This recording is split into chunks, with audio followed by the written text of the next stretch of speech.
नमस्कार दोस्तों, मैं निपुण आलम बैन आप सबका स्वागत करता हूं। और दोस्तों, जैसा कि आप जानते हैं, हमारा मोटिव है यूथ को एक सही डायरेक्शन, एक मोटिवेशन और साथ ही कुछ उस प्रकार की जानकारी जो आपके रास्ते में, आपके मार्ग में, आपके पाथ में आपके लिए सहायक बने। तो उसी श्रृंखला में आज हमारे साथ जुड़े हैं एक व्यक्तित्व और एक जाना माना व्यक्तित्व जिनका नाम है एनके वेद सर। एनके वेद सर के बारे में आपको बताऊं दोस्तों, पिछले 50 वर्षों से अध्यापन और अध्ययन दोनों से जुड़े हुए हैं। पहले विद्यार्थी के रूप में, और अभी सर से मेरी बात हो रही थी, सर का ये 40वां साल चल रहा है दोस्तों, जब सर क्या कर रहे हैं, अध्यापन कर रहे हैं। तो एकदम प्रखार, हम कहेंगे शिक्षाविद हैं। और एंथ्रोपोलॉजी के लिए मैं मानता हूं कि मेरा जो परिचय रहा, जब मैं भी स्टूडेंट था और जब मैं आज भी देखता हूं, तो स्टूडेंट लाइफ में भी देखता था कि सर का एंथ्रोपोलॉजी में कहते ना कि एकदम कोई जवाब ही नहीं, कोई थोड़े नहीं है। तो मैं सर को बिल्कुल स्वागत करूंगा कि सर आपका बहुत बहुत स्वागत है सर। थैंक यू सर मैं थोड़ा सा बात करना चाहूंगा एंथ्रोपोलॉजी के ऊपर, क्योंकि जिसमें आप कहते हैं ना कि एक विद्वान है, और विद्वान को हमारे यहाँ पर कहा जाता है पंडित, विद्वान पंडित हैं। तो हम सब उसमें बात करें एंथ्रोपोलॉजी को लेकर। तो काफी स्टूडेंट्स को लेकर, एंथ्रोपोलॉजी को लेकर, क्या एंथ्रोपोलॉजी लेना चाहिए या नहीं लेना चाहिए, ये तो एक अलग विषय होता है। लेकिन एंथ्रोपोलॉजी को पढ़ने का अप्रोच क्या होना चाहिए, और इसको स्टूडेंट कैसे तय करें कि मैं एक अच्छा एंथ्रोपोलॉजी को लेकर चला सकता हूँ एज ए ऑप्शनल सर। तो उसके लिए सर आप क्या सजेशन देंगे कि उसके अंदर अगर ये क्वालिटी है, ये गुण है, तो वो एंथ्रोपोलॉजी ले और वो एंथ्रोपोलॉजी में अच्छे मार्क्स ले सकता है। मैं प्रश्न को थोड़ा और विस्तार दे दूं। जी सर। हिंदी मीडियम को साथ में लेकर के चले हम लोग। बिल्कुल सर। कि हिंदी बिल्कुल। मीडियम का रिजल्ट आप सब जगह देखिए, इवन स्टेट्स जो हिंदी भाषी हैं वहां भी अंग्रेजी का जो है वो परिणाम बेहतर होता है। जी सर। हमारा जो है शिक्षा का ढर्रा कुछ इस तरह से है जी कि अगर परिवार की आर्थिक स्थिति अच्छी है तो जी। बच्चा अंग्रेजी में पढ़ेगा, बच्चा बिल्कुल। पढ़ने में अच्छा है तो साइंस पढ़ेगा, बाद में कॉमर्स ले लेगा। जी आर्ट्स लेने वालों में मैक्सिमम 5% लोग ऐसे होते हैं जिनकी जो रुचि के कारण आर्ट्स लेते हैं। जी। या तो उनको एकेडमिक्स में जाना है जी या उनको जर्नलिज्म में जाना है, जी। एनजीओ में भी जाना हो सकता है। बिल्कुल सर। और बाकी के जो हैं हमारा जो आप ठीक है जितनी मर्जी new economic policy educational policy लाते रहिए, प्राइमरी स्तर पे सुधार का तो कोई कार्यक्रम है ही नहीं। बिल्कुल सर। और असर की रिपोर्ट क्या कहती है हर साल? 8वीं के बच्चे को 5वीं की किताब नहीं पढ़नी आती, 5वीं के बच्चे को दूसरी की नहीं आती। क्यों नहीं आती? इसलिए कि पूरे देश में जूनियर हाई स्कूल तक 20 लाख पद खाली पड़े हैं शिक्षकों के। जी सर। आपकी सारी स्टेट्स हिंदी वाली जो है संविदा शिक्षक हैं सब जगह। जी 5वीं क्लास तक 2 टीचर, 8वीं तक 3 टीचर, जी। 5 से लेके 8,000 तक। मैं तो कहता हूँ ये तो उनको बेरोजगारी भत्ता मिल रहा है। जी सर। उसके बाद किसी भी सरकारी नौकरी में या प्राइवेट में चले जाएंगे वो लोग। जी। तो शिक्षा पे ध्यान जब तक प्राइमरी पे ना, हम लोग हायर एजुकेशन पे सारा खर्च कर रहे हैं बिल्कुल बिल्कुल। और वो सारा एलिट लोगों के लिए है। जी जी। तो पहली बात तो ये है कि मीडियम जो है उससे फर्क नहीं पड़ेगा अगर आपके पास एक्सप्रेशन है तो। जी। अभिव्यक्ति है तो मीडियम से कोई फर्क नहीं पड़ता। सही बात है आप सर। इंग्लिश रखें चाहे हिंदी रखें। बिल्कुल। दूसरी बात क्या है कि पढ़ने की आदत। अब मुझे समझ नहीं आता कि अक्सर लोग हमारे पास आते हैं, इंजीनियर हैं, हॉबी क्या है सर? जो डेवलप ही नहीं की। अरे यार करते क्या रहे हो जिंदगी में? 24 घंटे होते हैं यार। आर्ट्स वालों का भी यही हाल है। जी अब आप अपने और हमारे वक्त का समय देखिए कि जी हम सर। लोग जब बाजार में निकलते थे, कोई भी किताब आती थी, यार नई किताब आई है उठा के देखें क्या है इसमें। जी अब बच्चे बाजार जाते हैं, किताब, ओहो एक और मैटर आ गया। जी। अरे भाई आप देख करके रिजेक्ट कर दीजिए, वो अलग बात है। जी। और एक दूसरी प्रॉब्लम जो हिंदी मीडियम में है, ये भैया वाला कंसेप्ट है। भैया ने इतना पढ़ा, खासतौर से जो इलाहाबाद और पटना के बच्चे हैं। जी। अरे भैया ने जो 400 पेज के नोट तैयार किए थे, कम से कम 4,000 पेज पढ़े होंगे भाई। बिल्कुल। उसकी बैकग्राउंड भी देखिए। जी। वो कोई नहीं देखता। सबसे बड़ी समस्या एक और है, हमारे यहाँ गुरुजी वाली परंपरा जो है, गुरुजी ने कहा है, बहुत अच्छी है हालांकि बात, लेकिन गुरुत्व भी तो होना चाहिए। जैसे पूरे मुखर्जी नगर में अगर आप कहीं जाएं, एंथ्रो नहीं, एंथ्रो में मार्क्स नहीं आते। जो मुझे फोन करके पूछते हैं, मैं उनसे कहता हूं कि भैया जिन्होंने कहा है उनसे पूछे कि उनके कितने बच्चे पास हुए उनके सब्जेक्ट में। ऐसे ऐसे लोग हैं जो हजारों बच्चों को पढ़ाते हैं। मैं तो कहता हूं कि मेरे को 10 बच्चे दे दीजिए चुन के हिंदी मीडियम से, 10 में से एक बच्चे के पास होने की जिम्मेदारी मेरी, एक साल का।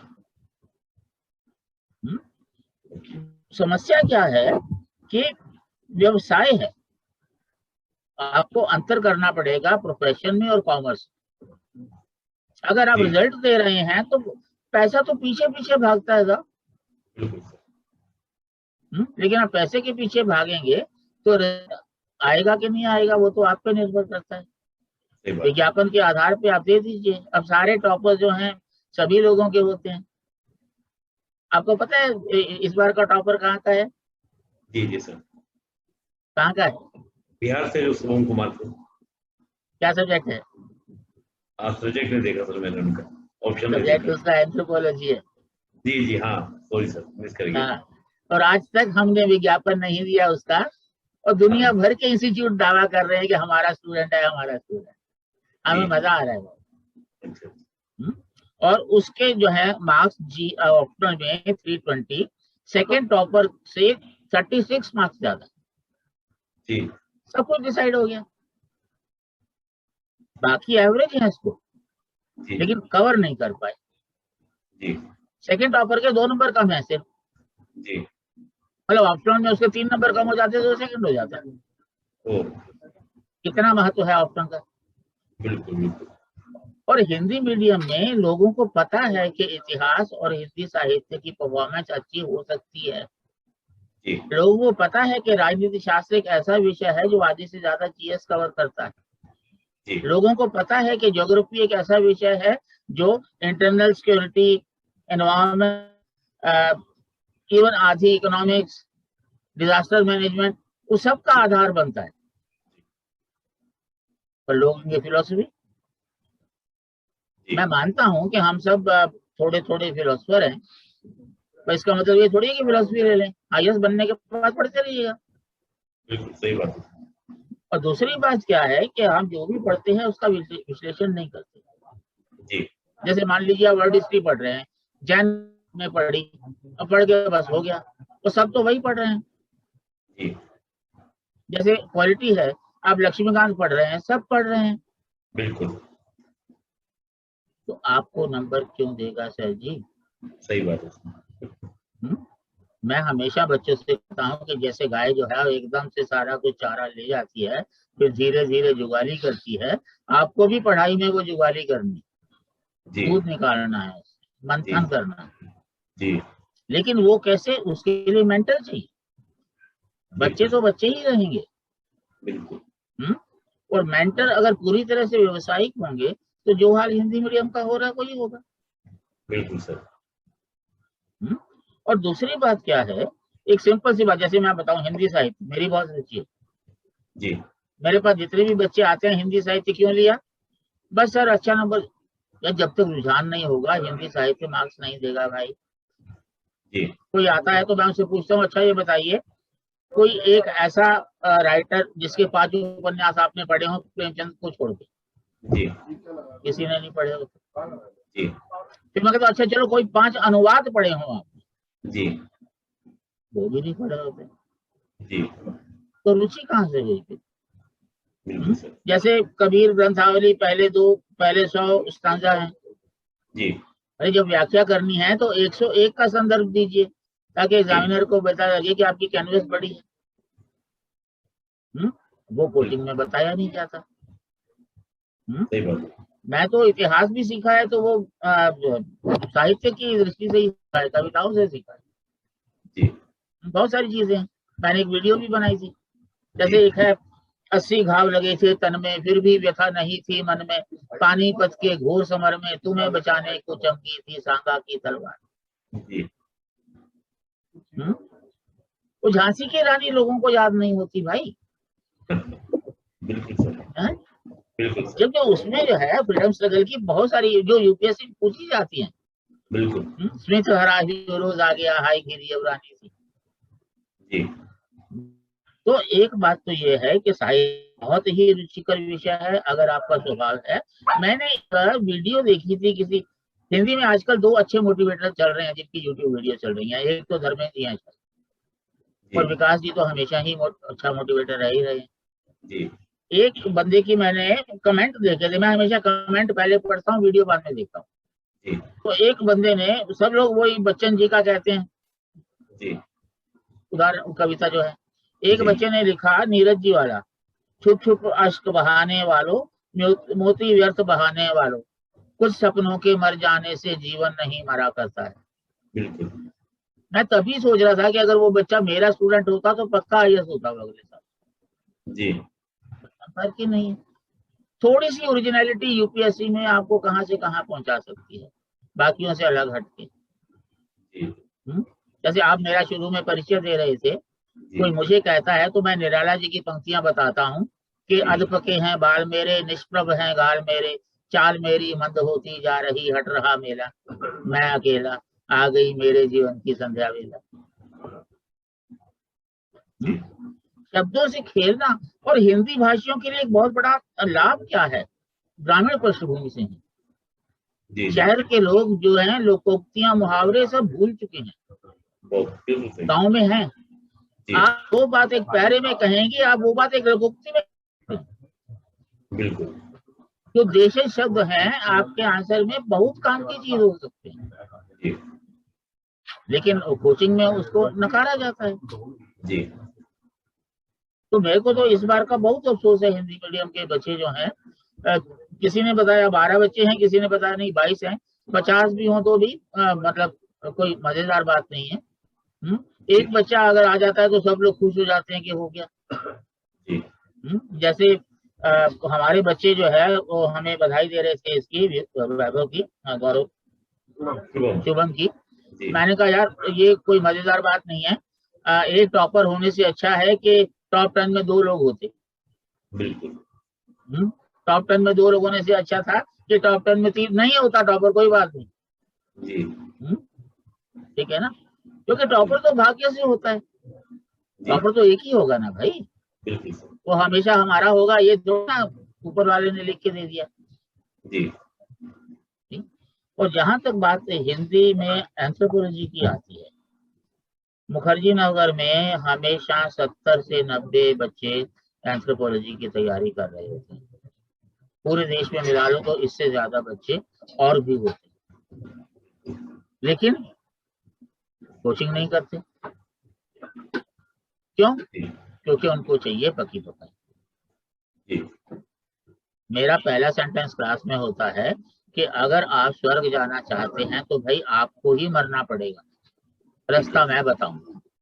जी, ये नहीं हो सकता कि मरूं मैं और स्वर्ग आप चले जाएं। बहुत बढ़िया, तो जो भीड़ जहाँ है, उन्होंने जो मनोविज्ञान बना रखा है, क्लास से बाहर आते ही बच्चे खुश, आज सर ने 20 पेज लिखवा दिए। अरे भाई उसका कंटेंट क्या था, यूपीएससी की अप्रोच क्या थी, वो कोई मतलब नहीं होता, क्योंकि मार्गदर्शन की दिशा वो नहीं होती। तो इसलिए मेरा मानना ये है कि आईएएस जो है वो कई एग्जाम से बहुत आसान है। जी, इवन आपका जो ग्रेजुएट लेवल एसएससी है, जी, अगर आप उसमें टॉप कर जाते हैं तो आप आईएएस में भी टॉप 10 में आ जाएंगे। जी, क्योंकि उसमें जितनी वैरायटी है क्वेश्चंस की, जी, इसमें भी है। जी, और एंथ्रोपोलॉजी जो है वो कम पढ़ना पड़ता है, लेकिन पढ़ना खुद पड़ता है। जी, मैं हमेशा कहता हूँ कि जैसे आप लोग अभी आ रहे हैं, एक नेशनल लेवल पे आप खेलने आ रहे हैं, हॉकी मान लो खेल रहे हैं, मैं आपका कोच हूँ, जी, और पूरे कोचिंग वर्ल्ड में मैं अकेला कोच हूँ, मैं गर्व से कहता हूँ।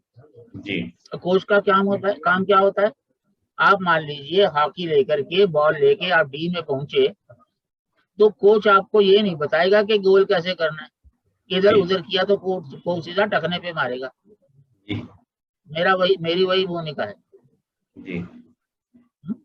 तो इसलिए बच्चे जो हैं अगर वो ये चाहें कि नहीं आपकी मेहनत से वो पास हो जाए, वो तो कभी होने वाला है नहीं। जी। और जब तक ये इंस्टीट्यूट जो है आपके राजेंद्र मुखर्जी नगर में अपनी सोच नहीं बदलते, तब तक बच्चों की सोच भी नहीं बदलेगी। सही बात है। तो सारा बोझ पड़ता है आप पर।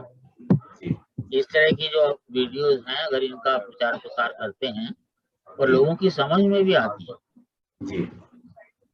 ठीक है ना?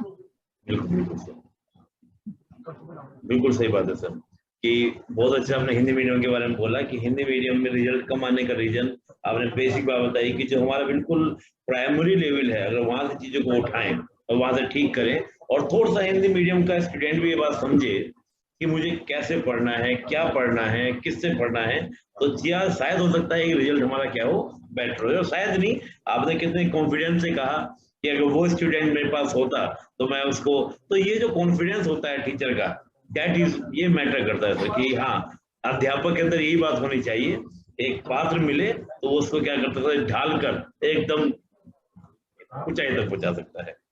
सर एंथ्रोपोलॉजी की जब हम लोग बात करते हैं, एंथ्रोपोलॉजी में हम बात करें, मैंने सर एंथ्रोपोलॉजी का पूरा सिलेबस भी निकाला और उसके मैंने पीपीटी भी बनवाया टीम से कि सर से जब बात करेंगे तो सर हम एंथ्रोपोलॉजी के बारे में बात करें तो आप कुछ कहना चाहेंगे उसके सिलेबस के बारे में जो यूपीएससी का है या अलग अलग कई स्टेट परीक्षाओं में सिलेबस जो होता है उसको किस तरह से अप्रोच अभ्यर्थी की होनी चाहिए? कहावत होती है हाथी के पाँव में सबका पाँव। जी। आईएएस के सिलेबस में सारे आ जाते हैं जी। और आईएएस के सिलेबस में कई चीजें ऐसी हैं। मेरी एक वीडियो है एंथ्रोपोलॉजी सिलेबस डिकोडेड, जी। मैंने उसमें विश्वास जो है वो एनालिसिस कर रखा है। जी। इसमें कई चीजें ऐसी हैं जो कभी पूछी ही नहीं जाएंगी। जी। जैसे हैं Dollo rule, Cope rule, Gause rule करके हैं, 19वीं सेंचुरी के इवोल्यूशनरी बायोलॉजी के कंसेप्ट हैं जी। 19वीं सेंचुरी के। 20वीं सेंचुरी में इवोल्यूशनरी बायोलॉजी ने रिजेक्ट कर दिया उनको जी। तो 21st सेंचुरी में वो आपके सिलेबस में आ गए। जी। कई चीजें हैं जो बार बार दोहराई गई हैं। जी। जैसे थियोरी है इवोल्यूशन की, सिंथेटिक थियोरी, जी।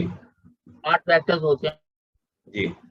उसके बाद आपके जो factors that bring down frequency करके एक पार्ट दिया हुआ है 8.456 करके। पहले तो ब्रिंग डाउन होता ही नहीं, फैक्टर्स जो हैं कभी नीचे नहीं आते। जी। जी। जी। और वो फैक्टर्स वही हैं जिनकी चर्चा हम लोग सिंथेटिक थ्योरी में करते हैं। जी। तो फिर उसी में लिखा हुआ है इफेक्ट्स ऑफ इनब्रीडिंग जो डिस्कस कर रहे हैं, फिर लिखा हुआ है इफेक्ट्स ऑफ कजन मैरिज, वो भी वही आता है, फिर लिखा हुआ है जेनेटिक लोड, वो भी उसका इफेक्ट है। नया बच्चा तो खोजता है, अच्छा ये तो पढ़ लिया, ये तो पढ़ा नहीं। जी। तो इसलिए एक तो स्पष्ट है बिल्कुल जो भी है, और दूसरा वो भी है कि जो नहीं आना है वो नहीं ही आना है। जी।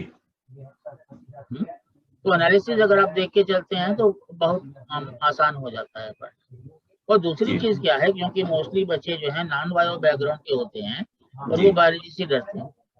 जी। इंग्लिश वाले तो नहीं डरते। जी। इस बार का topper engineer, last to last year second fourth rank engineer, जी है ना? जी। जी। तो कोई भी टेक्निकल सब्जेक्ट होता है तो उसका जो सबसे इम्पोर्टेंट पार्ट होता है वो होता है टर्मिनोलॉजी। बिल्कुल सर। जैसे मेरे पास जो इंजीनियर आते हैं, सर बायो का बैकग्राउंड नहीं है, मैं उसे पूछता हूँ अच्छा तुम्हें इसका बैकग्राउंड है? कहते जी है। मैं कहता हूँ अच्छा एक लाइन में इनर्शिया समझाओ।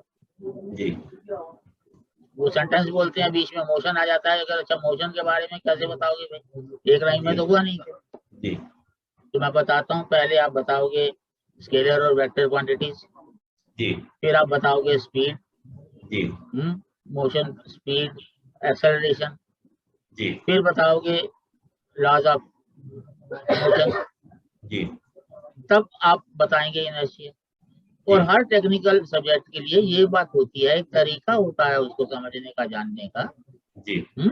लेकिन दिमाग में आप ब्लॉक लगा के बैठ जाइए कि भाई मेरे से तो नहीं होगा।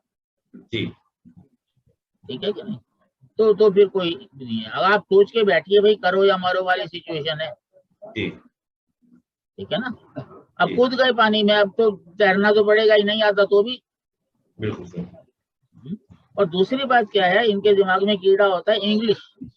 जी मैं हमेशा कहता हूँ, आप मसूरी में जाते हैं, आपकी जो है पंजाब हरियाणा दिल्ली के लड़के हैं, आपकी पोस्टिंग तमिलनाडु में हो जाती है, जी आपको तमिल सिखाई जाती है, आप 6 महीने में सीख जाते हैं। बिल्कुल फॉरेन सर्विस जिनकी भी होती है, उनको फॉरेन लैंग्वेज सिखाई जाती है, वो 6 महीने में सीख जाते हैं।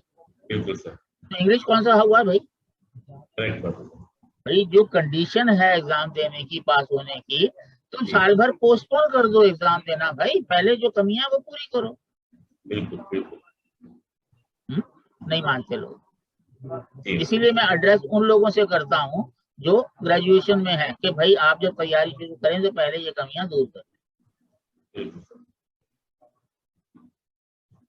करेक्ट है सर, कि यानी कि हम बेसिक सी बातों को पहले दूर करें। तो सर एक मेरे मन में प्रश्न, जब आप बता रहे थे, तो अगर एंथ्रोपोलॉजी कोई प्रारंभ करना चाहता है, पढ़ना स्टार्ट करना चाहता है, तो उसका सर बेसिक बात आप क्या बोलेंगे, भाई यहाँ से स्टार्ट करो तो तुम्हारे लिए थोड़ा एंथ्रोपोलॉजी आसान हो जाएगी। और सर आपकी कोई पुस्तक उसके बारे में सर थोड़ा बताइए, अपनी पुस्तक एंथ्रोपोलॉजी पे नोट्स या पुस्तक के बारे में। तो मेरी एक पुस्तक, लेकिन वो तो बायोलॉजिकल है। जी एक एम्बर एंड एम्बर हैं लेखक, उनकी हिंदी में अनुवाद है किताब, जी जी सरल भाषा में है जी और अच्छी किताब है, जिससे पूरा आधार बन जाता है। ओके और दूसरा पेपर तो एप्लीकेशन ही है, पहले पेपर का आधार बन गया तो दूसरा आसान हो जाता है। जी जी हिंदी में पर्याप्त पुस्तकें हैं, सिर्फ एक चीज जो है, एक रिपोर्ट है 2014 की, जी खाका कमेटी रिपोर्ट है, लोग उसको ज्यादा कमेटी कहते हैं, जी वो इंग्लिश में है, जी बाकी सारी चीजें हिंदी में उपलब्ध है। जी ओके, यानी कि एक दो किताबें ये पढ़े। और सर आपकी किताब का नाम सर, जो आपने अपनी किताब के बारे में बताया सर, वो बायोलॉजी पर है, क्या है सर? वो है जैविक मानव शास्त्र। यानी जैविक मानव शास्त्र। तो अगर हम पूरे सिलेबस को देखें जैसे आपका किताब से, तो जैविक मानव शास्त्र का जो टॉपिक है, एक चौथाई, एक चौथाई। जी जी जी, एक चौथाई पूरा हो जाएगा ऐसे ही उसमें। एक और किताब है, जनजातीय विकास कुनबा डूबा क्यों। जी, ये आपका लिखा हुआ सर दूसरा किताब भी जनजाति। हाँ जी। जी, तो ये दोनों किताबों से करीब 1/4 सिलेबस हमारा पूरा हो जाएगा एंथ्रोपोलॉजी का। करीब 30% कवर हो जाएगा। 30% कवर हो जाएगा। तो जो बाकी सिलेबस है उस किताब को उनके लिए, जैसे आपने वो किताब सारा का, मैंने बता रखा है वीडियोस में। मैंने ना अपने चैनल पे एक सीरीज बनाई है 3 वीडियोस की, अच्छा कड़वी बात। जी जी जी वो हिंदी मीडियम के बच्चों की जिज्ञासाओं को शांत करने के लिए भी, उनको जी लताड़ने के लिए भी। जी हाँ, जी पर जब तक फेस टू फेस नहीं होते, अभी भी मैं कहूंगा, आप चाहूंगा कि जी आपके दायरे में कोई लोग ऐसे हों जिनके हिंदी मीडियम में 800 मार्क्स आ रहे हों, जी 800 प्लस, वो जी उसको आप एक बोलिए कि 2-4 बार मुझसे मिले, कैसे पास नहीं होते। जी जी। देखिए दोस्तों, सर ने बहुत सीधा सीधा आपको स्पष्ट बोल दिया है, जिनके नंबर कम आ रहे हैं और क्यों नहीं हो रहा है, उनका एक बार सर से जरूर मिले। और मैं सर के बारे में आपको मिलना होगा तो आप कमेंट कीजिएगा, मैं सर से आपका मुलाकात को निश्चित कराऊंगा। और सर ने जो एंथ्रोपोलॉजी के ऊपर वीडियो बनाए हैं, वो वीडियो भी आपको डिस्क्रिप्शन में, जब आप वीडियो को देख रहे होंगे तो डिस्क्रिप्शन में जाइएगा, सर के में पॉइंट वाइज लिस्ट भी डाल दी जाएगी, आप सर की वीडियो भी देख सकते हैं, ताकि आपको एंथ्रोपोलॉजी के बारे में एक बेसिक समझ, एक सामान्य समझ बन सके। और सर आपके लिए हमेशा उपलब्ध हैं, आप सर से मिल सकते हैं, बात कर सकते हैं। सर कुछ और आप युवाओं के लिए, यूथ के लिए कुछ मोटिवेशन या कोई बात कहना चाहें, खासतौर से हिंदी? नहीं, आजकल मैं हिंद, एंथ्रोपोलॉजी नहीं पढ़ रहा हूँ, आजकल मैं हिस्ट्री और समाजशास्त्र और पॉलिटिकल साइंस ज्यादा पढ़ रहा हूँ। जी एक मैंने सीरीज बनाई थी, the history that never was. जी बचपन से जो भी हम इतिहास में पढ़ते आ रहे हैं, सब गलत पढ़ाया गया, सब झूठ पढ़ाया गया। Okay sir. और अभी मैं लिख रहा हूँ the truth about cast. Okay जो भी हमें पढ़ाया गया कास्ट के बारे में, जो मनु को गालियां दी गई, लताड़ा गया, सब झूठ। Okay sociologists, historians, political scientists, anthropologists, जी जी चाहे वो इंडिया के हों चाहे वो यूएस के हों, जी सब ने एक जो है वो एक आवाज से बोलते हैं सब, किसी ने मनुस्मृति नहीं पढ़ी जी। अब जैसे सबसे बड़े जो विशेषज्ञ हुए हैं कास्ट पर प्रोफेसर गुरे, जीएस गुरे, हर कोई उसको कोट करता है जी। और उनकी जो किताब है उसके बैक साइड पे लिखा है कि वो इतिहास, एंडोलॉजी, एंथ्रोपोलॉजी और संस्कृत के विशेषज्ञ हैं जी। और उन्होंने जितने भी कोट दी हैं उनमें से एक भी संस्कृत का ओरिजिनल टेक्स्ट कोट नहीं किया। ओ। सारी अंग्रेजों की ट्रांसलेशन कोट की हैं और वो अंग्रेजों की ट्रांसलेशन जो है वो हमें भड़काने के लिए है जानबूझ के, तो हम भड़क गए जी। तो समस्या ये है कि जैसे मैं आपको बताता हूँ, ये लोग मनु के अध्याय 5 की रेफरेंस देते हैं जी। कि मनु जो है गौ मांस को खाने के ये मतलब प्रमोट करते जी। चैप्टर 5 में करीब 15-16 श्लोक ऐसे हैं जो एक लाइन में हैं जी। जो ये बताते हैं कि इस तरह का गेस्ट आए तो इस तरह का मीट खिलाओ, उस तरह का गेस्ट आए तो उस तरह का मीट खिलाओ। जी। एक श्लोक है 5:51 जिसकी बात मैं बाद में करूंगा। उसके बाद 4 श्लोक ऐसे हैं जो बता रहे हैं कि मीट छोड़ने से क्या फायदे हैं जी। और जो श्लोक 5:51 है वो जी। कहता है शिकार करने के लिए जो जाता है, जो उसके साथ जाता है, जो दुकानदार को बेचता है, दुकानदार जिसको बेचता है, जो घर लाता है, जो पकाता है, जो सर्व करता है, जो खाता है, सारे के सारे क्रिमिनल है। जी। या तो वो श्लोक सही है या जी। ये सही है। जी। एक्चुअली मनुस्मृति में ओरिजिनली 680 श्लोक थे, अब जो बाजार में उपलब्ध है वो 2675 है। जी। तो घुसा घुसा के और फिर ऊपर से अब आप ही बताइए कि एक सेंटेंस में आप मेरी तारीफ करें और अगले में ही आप मेरी आलोचना कर दें, सही बात है, तो कौन मानेगा आपको? बिल्कुल, है ना। इसी तरह सब लोग कहते हैं कि मनु जो है शूद्रों पर अत्याचार करते हैं बहुत, वो कान में शीशा डाल दो और वो डाल दो। मनु ने साफ साफ लिखा है अगर किसी ने कोई गलती की है, किसी का दोष है, तो जितनी सजा शूद्र को मिलेगी उससे 8 गुना ज्यादा वैश्य को मिलेगी, उससे 8 गुना ज्यादा क्षत्रिय को मिलेगी और उससे 8 गुना या 16 गुना या 32 गुना ज्यादा ब्राह्मण को मिलेगी। क्योंकि जिसका सामाजिक स्तर ऊपर है उसको कानून की उतनी समझ। अब यहाँ शूद्रों की जो है वो कान में शीशा कहाँ से आ गया जी? फिर वो कहते हैं पितृसत्तात्मक है जी। आप ये देखिए कि क्रिश्चियनिटी लीनियल पैट्रियार्कल है, उसके बारे में कोई नहीं बोलता जी। उसमें तो साफ साफ लिखा हुआ है कि अगर बेटा है तो बेटों को मिलेगा, बेटियों को नहीं मिलेगा जी। कुरान शरीफ में साफ साफ लिखा है जितना बेटे को मिलेगा बेटियों को आधा मिलेगा जी। मनुस्मृति क्या कहती है? कहता मनुस्मृति तो मना करती है। मनु का जो श्लोक है सबसे बड़े बेटे को 5% मिलेगा जी, उससे छोटे को उससे आधा जी, उससे छोटे को उससे आधा, ये क्रम चलेगा और बाकी जो बचेगा वो सारे भाइयों में बराबर बटेगा जी। यानी बड़े को थोड़ा सा एडवांटेज जी। फिर अगली लाइन लिखी है कि सारे भाई अपनी अपनी बहनों को 1/4 हिस्सा अपने हिस्से में से देंगे। ओके, ये कोई नहीं बताता। ठीक है ना। ये कोविड हुआ, मेरे को तो बहुत फायदा हो गया जी। मैंने ऋग्वेद का ट्रांसलेशन पढ़ा, मैंने पूरी मनुस्मृति पढ़ी, मनुस्मृति का मूल्यांकन पढ़ा, ध्रुवन सांग पढ़ा, बाह्यान पढ़ा, बलबन पढ़ा, इब्न बतूता पढ़ा, तुझके जहांगीरी पढ़ी, बाबरनामा पढ़ा, आर शर्मा, इरफान हबीब, रोमिला थापर, डी.एच. झा, सबकी सारी किताबें, एनसीईआरटी 6ठी से 12वीं तक 3 बार छपी है वो भी और आपका भाषण सब पढ़ते।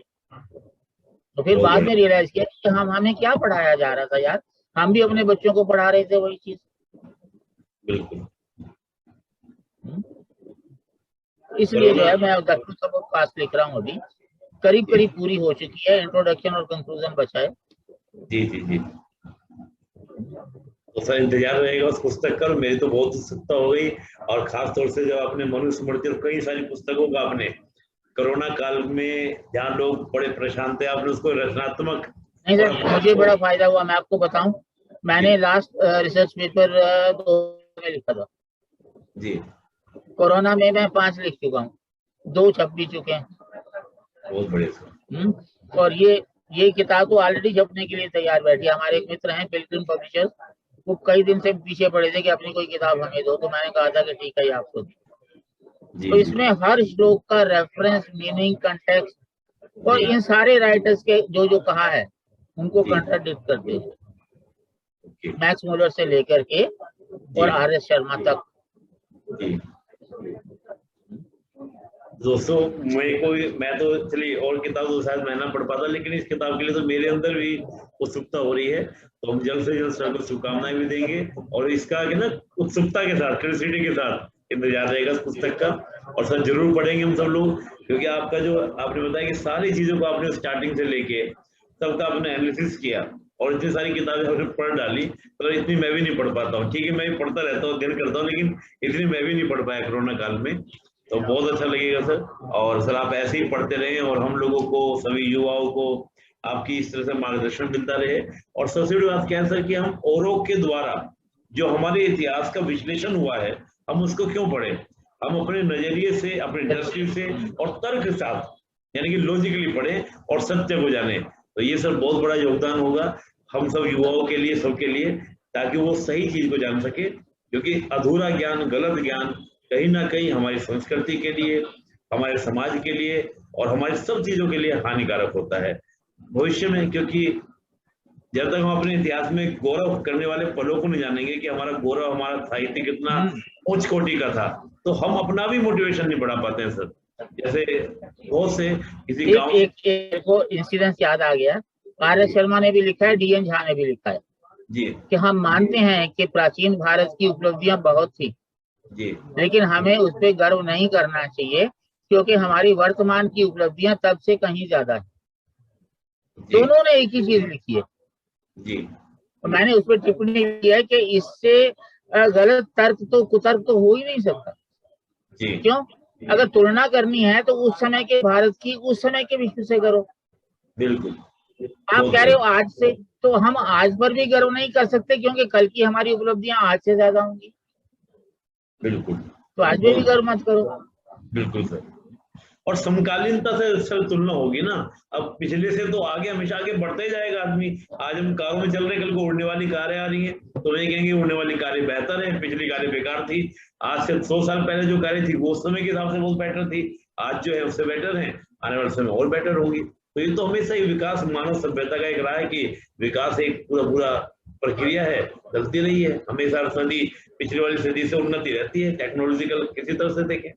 आज जो हम लोग कन्वर्सेशन कर पा रहे हैं, आज से 10 साल पहले, 5 साल पहले कहाँ संभव था ये सब चीजें। ये इन्हीं के दौरान हम लोग कर पा रहे हैं इससे। नहीं तो मुझे आपके पास आना पड़ता, आपकी बातें सुननी पड़ती, लिखना पड़ता या वीडियो रिकॉर्ड करता। आज एकदम ज्ञान का गंगा यहीं पर बह गई सर। तो तकनीकी का सर पूरा इस्तेमाल हुआ है। ये बहुत बहुत धन्यवाद सर, आपने समय दिया और बहुत थैंक यू सर। उपयोगी रहेगा सर ये वीडियो सभी एस्पिरेंट्स के लिए भी और युवाओं के लिए भी और भी लोगों के लिए जो वाकई में भारतीय समाज में रुचि रखते हैं। बहुत बहुत धन्यवाद सर। ये बड़प्पन है आपका। पता है इस बार का टॉपर कहाँ का है? जी जी सर। कहाँ का है? बिहार से जो शुभम कुमार थे। क्या सब्जेक्ट है? सब्जेक्ट नहीं देखा सर मैंने उनका, ऑप्शन नहीं सब्जेक्ट देखा। उसका एंथ्रोपोलॉजी है। जी जी हाँ, सॉरी सर, मिस कर गया। हाँ, और आज तक हमने विज्ञापन नहीं दिया उसका, और दुनिया हाँ, भर के इंस्टीट्यूट दावा कर रहे हैं कि हमारा स्टूडेंट है, हमारा स्टूडेंट। हमें जी मजा आ रहा है। अच्छा। और उसके जो है मार्क्स जी ऑप्शनल में 320, सेकेंड टॉपर से 36 मार्क्स ज्यादा। जी सब कुछ डिसाइड हो गया। बाकी एवरेज है इसको, जी लेकिन कवर नहीं कर पाए। जी सेकेंड टॉपर के 2 नंबर कम है सिर्फ। जी मतलब ऑप्शनल में उसके 3 नंबर कम हो जाते तो सेकंड हो जाता। ओ कितना महत्व है ऑप्शन का। बिल्कुल बिल्कुल। और हिंदी मीडियम में लोगों को पता है कि इतिहास और हिंदी साहित्य की परफॉर्मेंस अच्छी हो सकती है। जी लोगों को पता है कि राजनीति शास्त्र एक ऐसा विषय है जो आधी से ज्यादा जीएस कवर करता है। जी लोगों को पता है कि ज्योग्राफी एक ऐसा विषय है जो इंटरनल सिक्योरिटी, एनवायरमेंट, इवन आधी इकोनॉमिक्स, डिजास्टर मैनेजमेंट, उस सब का आधार बनता है। पर लोग ये फिलोसफी मैं मानता हूं कि हम सब थोड़े थोड़े फिलोसफर हैं, पर इसका मतलब ये थोड़ी है कि फिलोसफी ले लें, IAS बनने के बाद पढ़ते रहिएगा। बिल्कुल सही बात है। और दूसरी बात क्या है कि हम जो भी पढ़ते हैं उसका विश्लेषण नहीं करते। जी जैसे मान लीजिए आप वर्ल्ड हिस्ट्री पढ़ रहे हैं, जैन में पढ़ी, अब पढ़ के बस हो गया, तो सब तो वही पढ़ रहे हैं। जी जैसे क्वालिटी है, आप लक्ष्मी